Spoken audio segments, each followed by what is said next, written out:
رؤساء ثلاث يؤيدون فكرة المؤتمر أن يعود حزب الله إلى لبنان.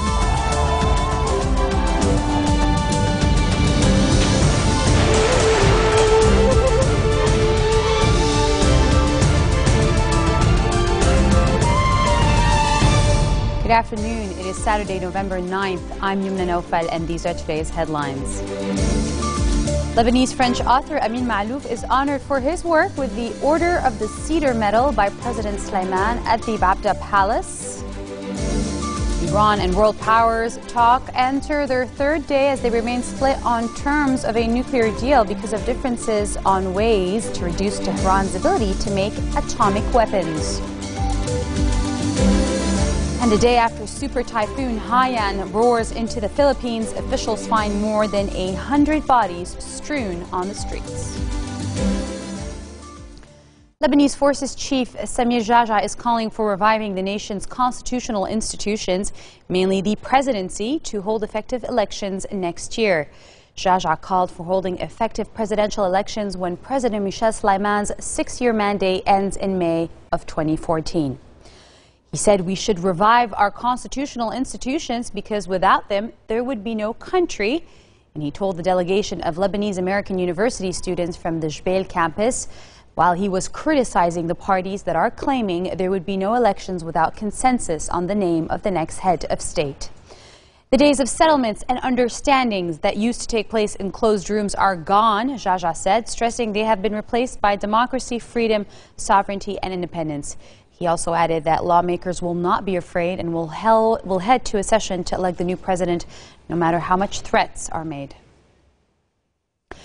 Arab Democratic Party Secretary General Rafat Eid is accusing the internal security forces and the judiciary of torturing suspect Ahmed Ali to admit that he had smuggled a suspect with links to the twin mosque bombings in the northern city of Tripoli.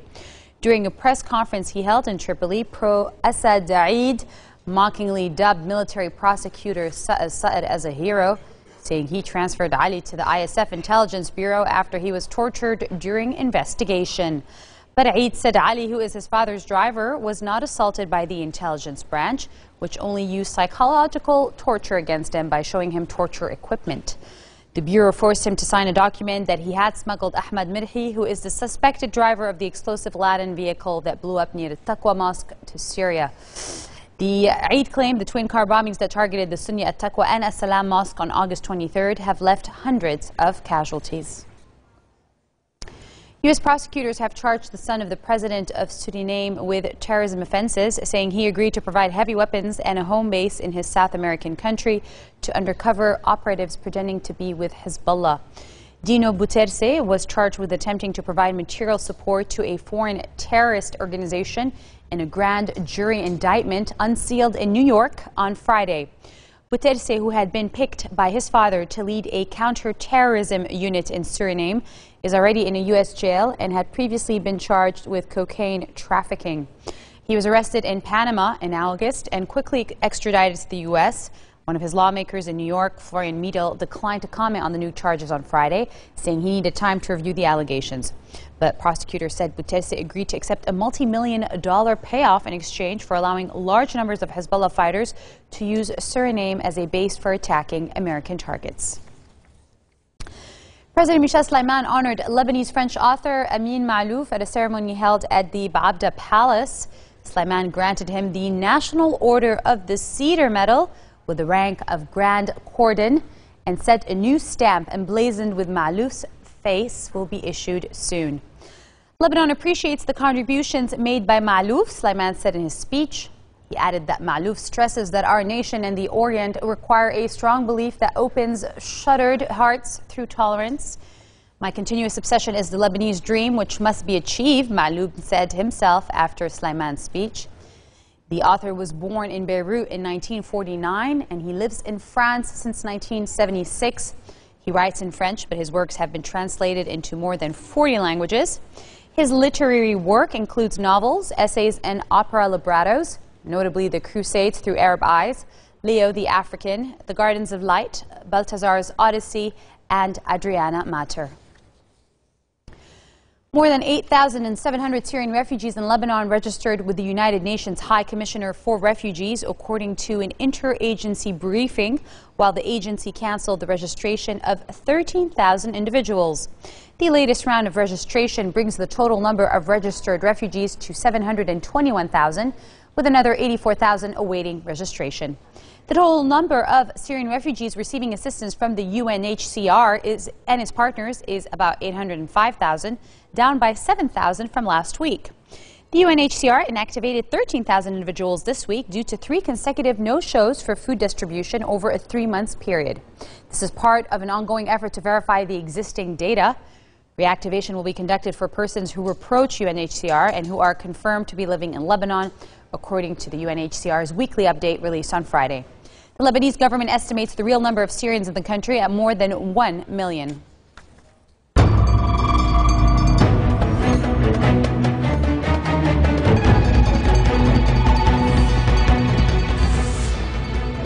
The largest umbrella group of Western-backed Syrian opposition members meet in an effort to reach an agreement on whether to attend Geneva II, the internationally brokered peace conference. The Syrian National Coalition, known as the SNC, is meeting in Istanbul for its General Assembly and is demanding guarantees before agreeing to attend the talks in Geneva.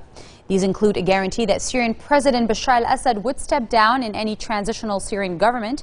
However, Damascus has said Assad will stay in his post at least until his term ends in 2014, and he may run for re-election. About the bill, about the program in Geneva, but in the main important point, Geneva II is basically from Geneva I. If the regime did not take step to practice Geneva I, so it's not useful to go to Geneva II. If the regime continue kill people, arrest people, burn the country, so we will not go. No one will go to Moscow. Moscow try to to separate the positions into pieces and for the interest of Bashar Assad. They play for him, not for us. A huge rescue operation is underway after the strongest storm to hit land since records began smashed into the Philippines.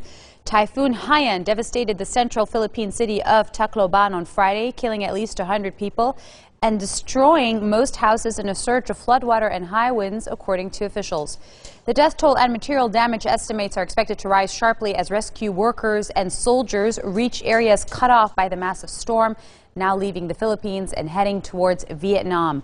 The Category 5 storm weakened after hitting 6 spots in the Philippines and has been downgraded to Category 4, though forecasters said it could strengthen again over the South China Sea on its course to hit Vietnam tomorrow. Before communications were cut on Friday, city officials had reported heavy flooding. Mobile phone networks, power lines, and trees were toppled, and most roads were cut off. Coming up next, 50 years on, John F. Kennedy's legacy lives. Stay with us, we've got more.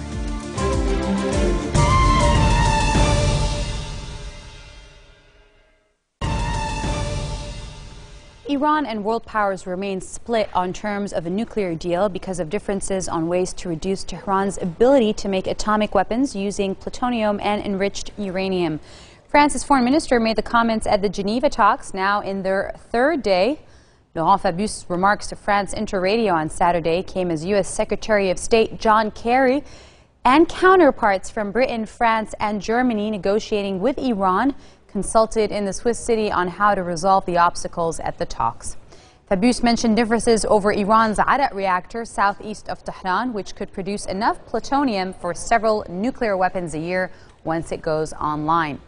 British Foreign Secretary William Hague said that talks on Iran's nuclear program in Geneva were making progress and that world powers needed to seize the chance for a historic deal. Negotiations have made very good progress and continue to make good progress, I think it is fair to say, but there are still important issues to resolve. So clearly they are not over yet. We're going to have to give a lot of time and attention to those issues during the course of today, and there is no fixed time for us to reach a conclusion. So there are difficult issues still to resolve. There are important issues still to resolve, although a lot of work has gone on those issues already. So it's certainly not possible to say that we can be sure there will be a deal at the end of today. And if there isn't, of course, then we must continue to apply ourselves in the coming weeks, building on the progress that has been made already. But we are making every effort to do so. A wide number of issues have been satisfactorily addressed. The atmosphere of these negotiations, as others have told you before, is completely different from the atmosphere of a few months ago. Well, we haven't done the deal yet. We haven't made this deal yet. So I think everybody will have to comment on it if and when we reach a successful conclusion and make their judgment about it then. So I'd ask everyone to be patient and to wait for us to arrive at that conclusion if we can. One man has died and several others have been injured after a pyrotechnic explosion went off at an auditorium in Paris on Friday evening. The cause of the blast is still unknown. Around 15 people were injured at a concert hall in Paris on Friday when a pyrotechnic explosion went off during the rehearsal for a musical show, with one man later dying in hospital. The explosion happened at around 6 p.m. at the 1960s built Palais des Sports Auditorium in the south of Paris. The blast occurred near the stage when the pyrotechnic explosion went off for unknown reasons, leaving a wall and part of the ceiling collapsed. Two of those injured, most of whom were technicians setting up for the show, were rushed to hospital, one with injuries to the face and the other reportedly having suffered a cardiac arrest. An inquiry has been opened into the incident. Voters in the Maldives are staging a third bid to choose a new president and end a political crisis sparked by the toppling of their first freely elected leader nearly 2 years ago. Voting began at 475 polling booths at 7 a.m. local time on Saturday, with stations due to close 8.5 hours later. An election commission officially confirmed. The Indian Ocean archipelago, a popular tourist destination, has been the focus of intense diplomatic pressure since judges annulled the results of an election on September 7th. When new presidential polls were scuppered 6 weeks later, suspicions grew that authorities were determined to prevent opposition leader Mohamed Nasheed from returning to power at any price. China's ruling Communist Party began a key meeting Saturday to dictate the direction of the world's second biggest economy for the next decade. The official Xinhua news agency said the gathering of the party Central Committee would discuss a draft document on major issues concerning comprehensively deepening reforms in the Chinese economy, a key driver of regional and global growth.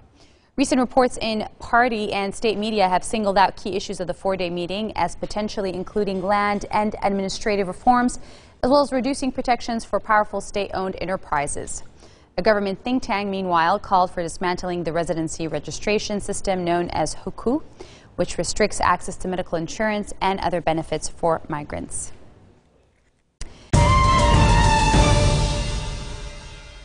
"50 years on, John F. Kennedy remains at the forefront of the public's attention. Many have speculated on the reason behind the continued fascination and intrigue for the historical figure, while other figures from history have not maintained the same level of active attention.